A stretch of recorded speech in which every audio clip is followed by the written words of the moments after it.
Hello everyone, I'm Dr. Mohal Banker, interventional radiologist from Bankers Vasco Hospital, and today we are going to discuss about the malformation into the ear.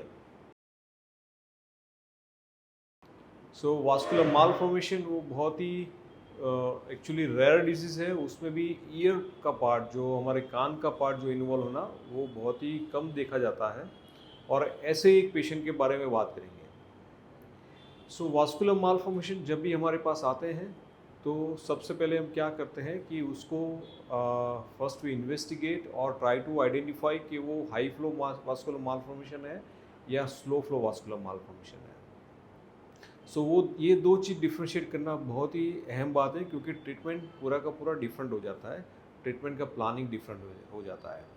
Bill का आया है, उसको हमने classify किया कि ये malformation कौन सी type का है।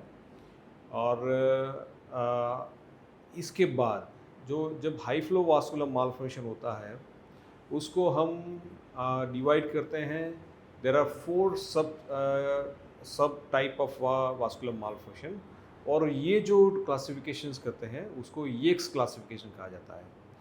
येक्स क्लासिफिकेशन फोर टाइप्स के होते हैं, और उसमें से जो ईयर लोब्यूल का मालफॉर्मेशन है is a fourth type. Yakes four classification है, ये आप यहाँ पे स्क्रीन पे देख रहे हैं। तो these a Yakes class four malformation of the ear lobule. उसमें विशिष्टता क्या है और उसके ट्रीटमेंट प्लानिंग में क्या फ़र्क पड़ता है? तो बेसिकली ये वास्कुलर मालफॉर्मेशन इज़ मतलब कि लेमन लैंग्वेज में कहते हैं तो ये खून की नलियों का जो गुच्छा है, एक दूसरे के साथ ये नलियाँ इंटरवोवन रहती हैं। मगर ये जब क्लास 4 के अंदर क्या होता है कि normal vessels also participate in the formation of नाइडस।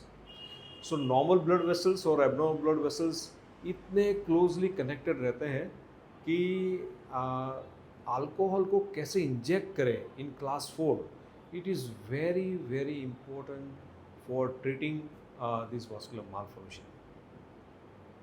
ये वास्कुलर मालफॉर्मेशन की हम ट्रीटमेंट बैंकर्स वास्कुलर हॉस्पिटल में कैसे करते हैं? तो we inject the ethanol, 100% ethanol. That is the best way to treat the vascular malformation. Why? Because the vascular malformation का जो बेसिक हमारा जो फंडा रहता है, जो टारगेट रहता है, वो नाइडस, जो खून की नलियों का गुच्छा है। अगर उसको हम डिस्ट्रॉय नहीं करेंगे तो ये वास्कुलर मालफॉर्मेशन बार बार रिकरेंस होता ही जाएगा। और यही होता है जब सर्जरी करते हैं तो नाइडस पूरा नहीं निकाल पाते हैं।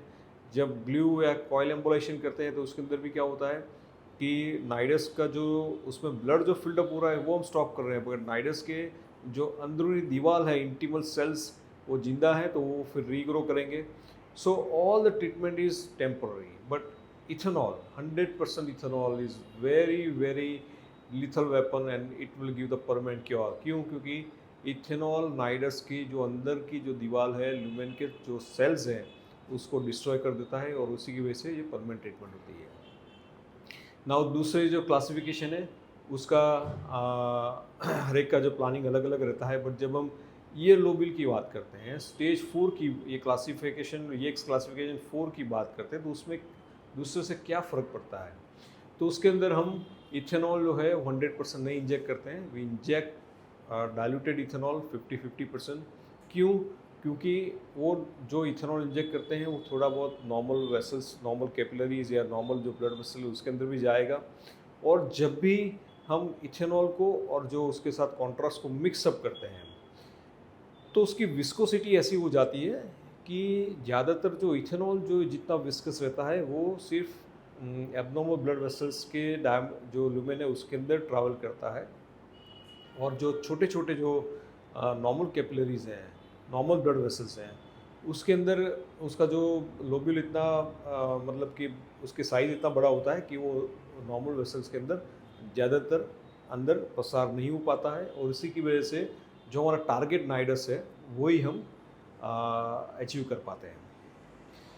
और आप ये स्क्रीन पे देख रहे हैं तो ये जो इथेनॉल है, हमने ईयर लोब्यूल में जो आपको ये राउंड राउंड जो दिख रहा है वो ईयर लोब्यूल है। इसके अंदर डायरेक्टली पंचर करके हमने इथेनॉल प्लस इथेनॉल इंजेक्ट कर रहे हैं, और थोड़ा इंजेक्ट करेंगे उसके बाद नॉर्मल वेसल्स में जाना शुरू हो जाता है। That we easily identify on this day, और इसके हिसाब से ही हम कितना इथेनॉल इंजेक्ट करना है वो हम डिसीजन लेते हैं.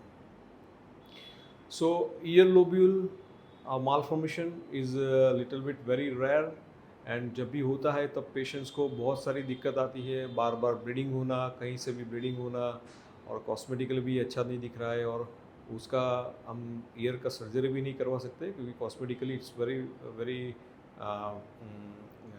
Very cumbersome, and it looks very odd for the patients कि ईयर का थोड़ा पार्ट निकाल दे तो. और इसके अंदर हम कोई सर्जरी कुछ भी नहीं करते हैं, नॉर्मल पार्ट मेंटेन रहता है, सिर्फ ये इथेनॉल इंजेक्ट करके एबनॉर्मल पार्ट को हम डिस्ट्रॉय कर देते हैं. So hope you understand this topic very well. If you have any kind of question to ask me, I would be very happy to give you answer. Thank you.